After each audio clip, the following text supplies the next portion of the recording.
La drague directe, pure et dure, pas de censure. Bienvenue dans le Coach Drague Podcast. Cher auditeur, je viens de m'inscrire sur Tinder, l'application de rencontre, et j'aimerais partager avec toi mes premières expériences. Si tu n'es pas inscrit sur Tinder, si tu n'utilises pas Tinder, je t'invite quand même à écouter ce podcast, car le principe ou les principes que tu vas apprendre ne s'appliquent pas qu'à Tinder. Les principes s'appliquent également à l'apprentissage de la drague en général, et je dirais même que ces principes s'appliquent dans plein d'autres domaines. Donc, ça fait des années qu'on me parle de Tinder, c'est l'application la plus populaire, la plus répandue. Et enfin, je me suis dit pourquoi pas. Et je me suis inscrit. Et j'ai eu la réflexion suivante. Je me suis dit, vu que Tinder est très visuel, les gens se basent surtout sur tes photos. Et si tu veux augmenter tes chances, il faut mettre en avant tes points forts. Ma tronche n'est pas mon point fort. J'ai une tronche moyenne. J'ai une tronche pas très symétrique. J'ai un gros nez. J'ai pas vraiment la mâchoire carrée. Et sur YouTube, j'ai regardé quelques vidéos pour m'inspirer. Et je me suis dit, tiens, j'ai vu que c'est surtout les beaux gosses qui ont le plus de succès. Donc je me suis dit, tiens, si moi aussi je veux obtenir beaucoup de succès, je dois mettre en avant mes points forts. Et encore une fois, ma tronche n'est pas mon point fort. Depuis que je me suis mis à faire du sport, mon point fort, c'est... je te parle purement du physique. Mon point fort, c'est mon corps. Voilà. Il y a 5 ans, ce n'était pas le cas.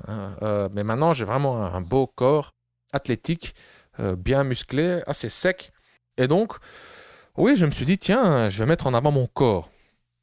Et là, j'ai eu déjà un premier petit conflit interne, car d'une part, je sais que c'est ce qu'il paraît, c'est ce qu'on prétend. Et j'ai cette croyance aussi que les selfies dans le miroir, torse nu, c'est pas une bonne idée.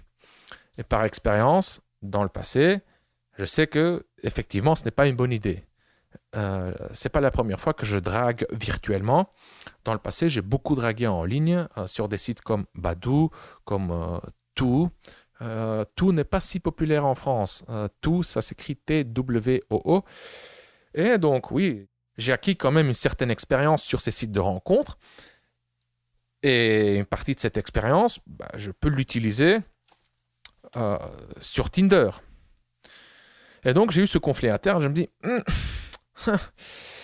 ouais, les selfies torse nu devant le miroir, c'est pas une bonne idée. Mais d'autre part, j'ai vu sur YouTube des mecs, des beaux gosses qui friment avec leur corps et qui ont beaucoup de succès sur Tinder. Et vu que j'ai pas une belle gueule, vu que c'est principalement, un truc visuel, je vais quand même mettre mon corps en avant et je vais être cash. Donc j'ai créé un profil et sur ce profil, on voit ma tête. Et après, c'est des photos de mon corps, des selfies dans le miroir, quand même. Oui, je l'ai fait, je sais. J'ai toujours un peu honte, mais bref, je l'ai fait quand même. Voilà, c'était pour la science. Et donc, dans le profil, en dessous, j'avais mis en anglais, donc, pleasure, party, pleasure and passion for the independent woman. Traduit, ça veut dire soirée, plaisir et passion pour la femme libérée. Bon, vu. Après 3 jours, je n'ai obtenu qu'un seul match. Un seul match. Donc, il y avait qu'une fille qui m'avait liké en retour et en plus, ce n'était pas top, quoi. Et là, donc, je me suis dit, il y a clairement un truc qui ne va pas. Mon hypothèse que, voilà, je dois mettre en avant mon point fort qui est mon corps. Peut-être que je n'ai pas tort. Peut-être que si j'avais mis mon corps en avant d'une autre façon, et pas seulement avec des selfies devant le miroir, peut-être que ça aurait mieux marché. Probablement. En train de jouer au frisbee dans un parc, en train de, faire de la natation, ou enfin, des trucs comme ça, quoi. Mais pas des selfies dans le miroir. Donc, ça n'a pas marché.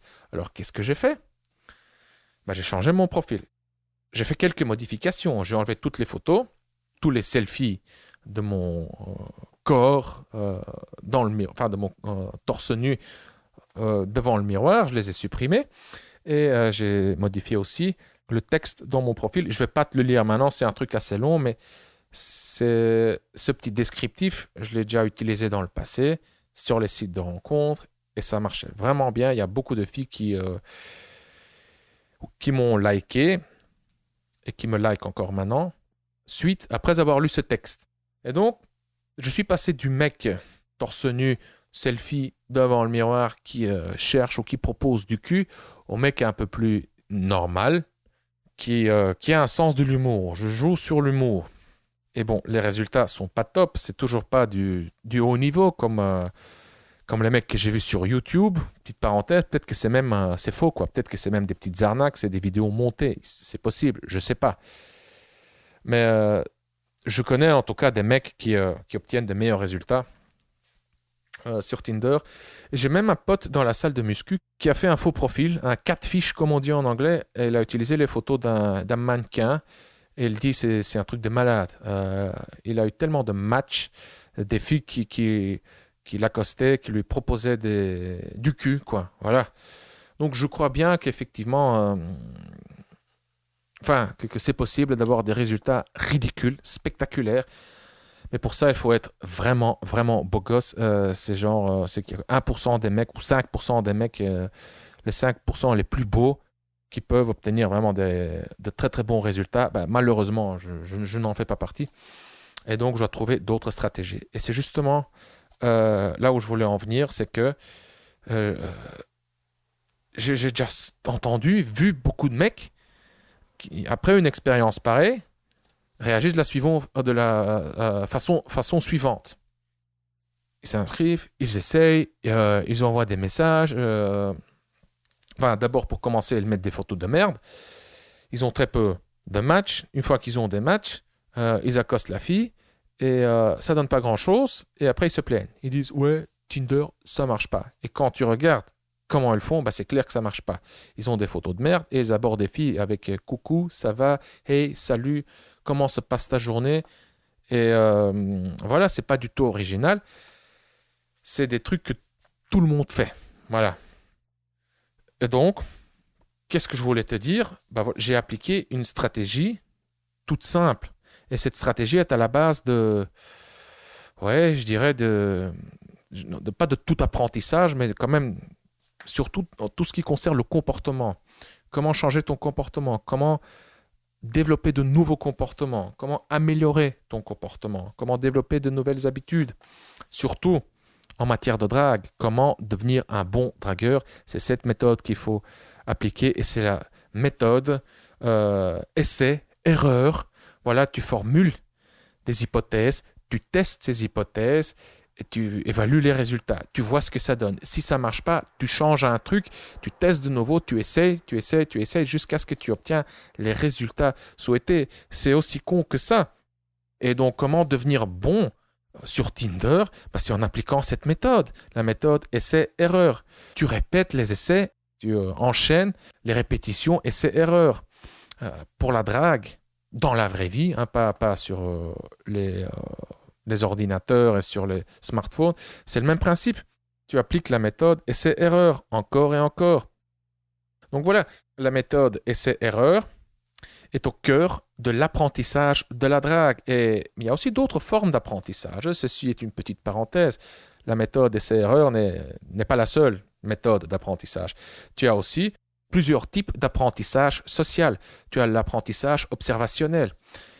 Il y a plusieurs youtubeurs, il y a plusieurs bons dragueurs qui ont des chaînes sur YouTube et qui proposent du bon contenu quand tu regardes ces mecs faire. Parce que ce que tu fais à ce moment-là, c'est de l'apprentissage observationnel. Et un apprentissage observationnel plus extrême, c'est l'imitation tout simplement. Tu fais exactement le même truc que le mec, que le coach en séduction. Quand tu prends un atelier, c'est ce que tu fais en quelque sorte. C'est un apprentissage social, un apprentissage observationnel pour être plus précis. Et dans certains cas, c'est même de l'imitation carrément. Et tu as aussi l'apprentissage théorique via la lecture. C'est ce que beaucoup de mecs font.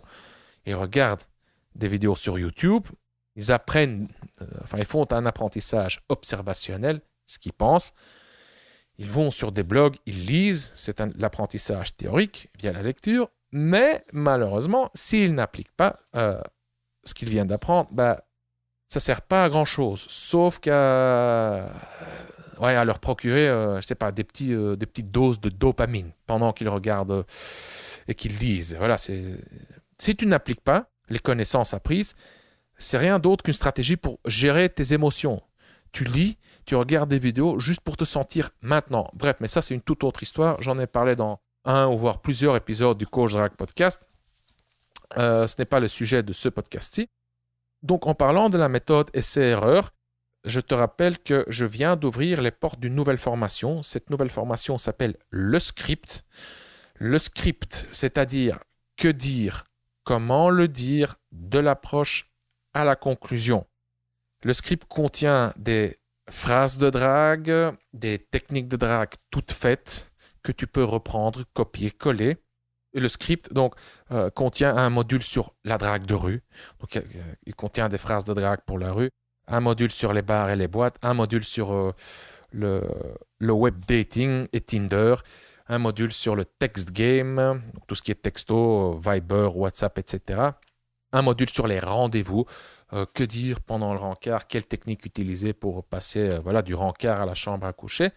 Encore une fois, la méthode essai-erreur est au cœur de l'apprentissage de la drague. Donc même s'il y a un apprentissage social qui se fait, un apprentissage observationnel ou même de l'imitation et un apprentissage théorique, ce qui sera le cas avec le script, si tu décides de télécharger le script, il y aura un apprentissage théorique, il y aura un apprentissage social.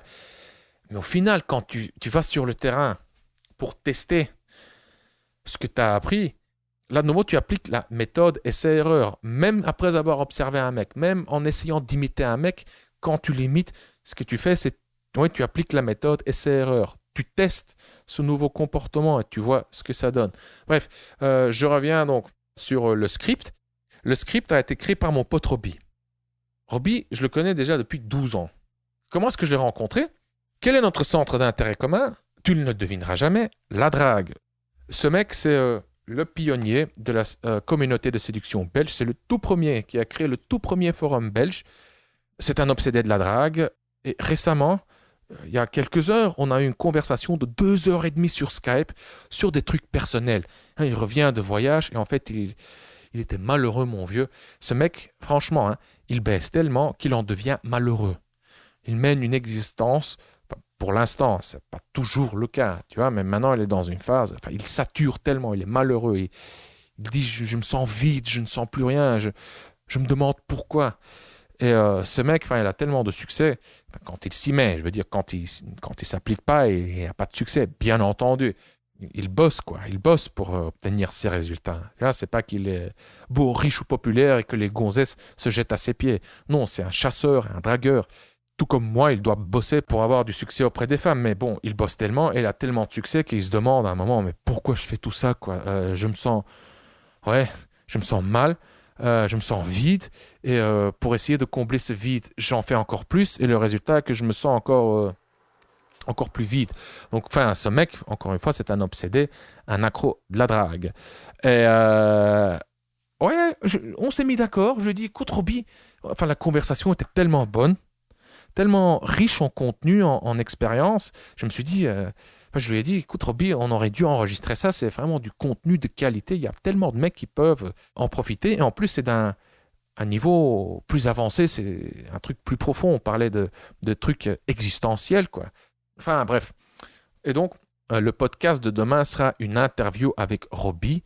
Ça change aussi un peu le format, car probablement tu commences à en avoir marre d'entendre ma belle voix et mon accent flamand sexy. Donc, le script. OK. Si tu es intéressé par la formation, le script, il te suffit de cliquer sur le lien.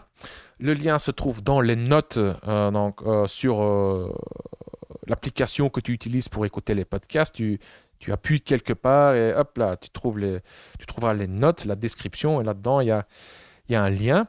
Tu trouveras le lien aussi en dessous de cet épisode du Coach Drag Podcast dans les ressources sur le site du Coach Drag Podcast et dans la description sur SoundCloud et YouTube. Et qu'est-ce que j'ai noté ici encore? Ouais, donc demain, l'interview avec Robbie. Concernant le script, nous sommes dans la phase de pré-vente, car le produit n'est pas encore terminé. Il lui reste, car c'est lui qui crée les modules, c'est son contenu, c'est du contenu inédit, c'est issu de son expérience. Et il y a aussi, oui, c'est encore un truc concernant Robbie. Le mec n'est plus actif dans la communauté de séduction depuis des années. Donc, voilà. Donc, bref, nous sommes dans la phase de pré-vente. Le produit n'est pas terminé. 4 modules sont prêts. Peut-être que maintenant, il y en aura 5. Je sais pas quand ce podcast sera publié exactement. Je ne sais pas quand tu seras en train de l'écouter. Mais donc, il y a 4 modules qui sont prêts et je peux te dire que ces modules valent déjà leur argent. Si tu décides de te procurer le script, maintenant, tu peux l'avoir à moitié prix ou même à un tiers du prix. Car, encore une fois, comme j'ai dit hier, j'ai toujours pas décidé du prix final. Et ce n'est pas une stratégie de marketing ou quoi, c'est vrai. La réduction, le prix de pré-vente, oui, c'est une stratégie de marketing, c'est pour créer de l'urgence, ouais. Mais est-ce que c'est... est-ce que tu bénéficies d'une réduction de 50% ou de 67%? Ça, je ne sais pas encore, car je n'ai pas encore décidé du prix final. Point suivant, cet épisode du Coach Drague Podcast est je ne me rappelle plus, le énième épisode, le énième enregistrement de mon challenge 100 podcasts en 100 jours. Donc, j'ai décidé d'enregistrer 100 podcasts en 100 jours. Je me suis lancé ce défi car, j'ai plein de démons et j'ai réussi à dompter quelques démons ces dernières années. Et un de ces démons, un des plus gros démons, c'est la procrastination. Là, je remets les trucs les plus importants à demain. Et hop là, en un claquement de doigts, j'ai déjà presque 40 ans, quoi. Et j'en ai marre de remettre les choses à demain. Et c'est pour ça que je me suis lancé ce défi. Si tu veux devenir mon supporter, alors je t'invite à cliquer sur le lien aussi se trouvant sur le site du Coach Drague Podcast, dans les notes sur l'application et dans la description sur SoundCloud et YouTube. Et si toi aussi, cher auditeur, tu souhaites augmenter tes chances d'atteindre tes objectifs, tu vois, si tu veux un outil pour t'aider à atteindre tes objectifs, je t'invite à t'inscrire sur le site Stick. C'est ce que j'utilise maintenant pour mon challenge. D'ailleurs, je remercie Jérôme, c'est un de mes clients. C'est lui qui m'a fait découvrir ce site. Et j'en suis très reconnaissant. J'aurais dû commencer beaucoup, beaucoup plus tôt. Voilà, cher auditeur, pour terminer, si tu aimes le Coach Drague Podcast, si tu as aimé cet épisode et si tu souhaites me remercier ou si tu souhaites me donner un coup de main, voici ce que tu peux faire. Tu peux partager cet épisode du Coach Drague Podcast sur les réseaux sociaux ou bien tu peux me laisser une évaluation de 5 étoiles sur iTunes. Voilà, c'est tout pour aujourd'hui. Je suis Consti de CoachDrague.com. Merci d'avoir écouté le Coach Drague Podcast. On se voit dans le prochain épisode. Bonne drague.